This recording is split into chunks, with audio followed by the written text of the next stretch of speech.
this is Moni. Welcome to my kitchen. Today we're looking at some canning, and it's actually pressure canning that I'm doing with an electric pressure canner. I was able to get some beef on a good sale, which is hard to do these days, but there was a good package of it from Costco, so we'd have some for the future if I put it in the cans here, and I thought I'd share it with you, the process.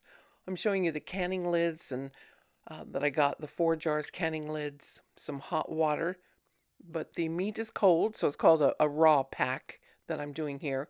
You want to collect all of your items, including the funnel and the salt and vinegar, a paper towel, the canning jars, and the browned lids that go on top of it, the rings, and also a knife to get the air bubbles out after you pour the water in onto the meat.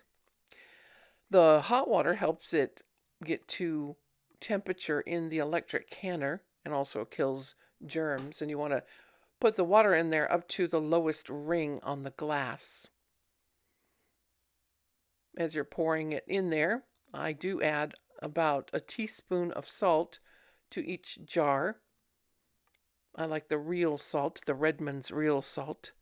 But I don't like to add much more to the meat because that way I can make it taste different for each meal.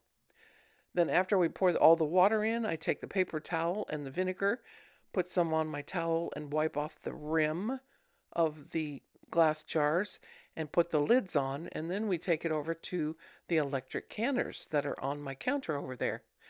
They both have a different name, Carey and Nesco, but it's actually the same company. I just happened to get an extra one for Christmas one year. And here's where I put the knife in before you clean the rims with the vinegar. You want to pop the bubbles out from the bottom, kind of squish the meat to the side, to the center. And here I'm starting my canner. You need to pay attention to your own canner's instructions. I pull mine out every time I do the canning so that I know exactly what I'm doing and not missing a step following through. And then there's um, each one is different, whether it's an electric or one that you can do on the stove, on a gas top, or an electric stove.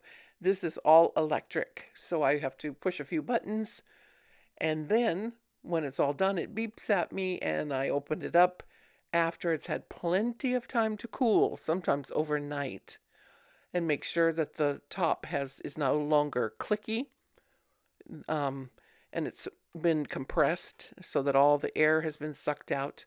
And then I know that I have a good seal when I can take off one of the rings, unscrew it, and then check the top to make sure that it doesn't come off. But hold it over something just in case it does come off. You want to make sure that they are all completely cooled and cleaned before you write on the top and put them away in the cabinet. You want to add the date and what's inside of the jar so that you know what you have on the shelf in the future. And there you go. Canned beef.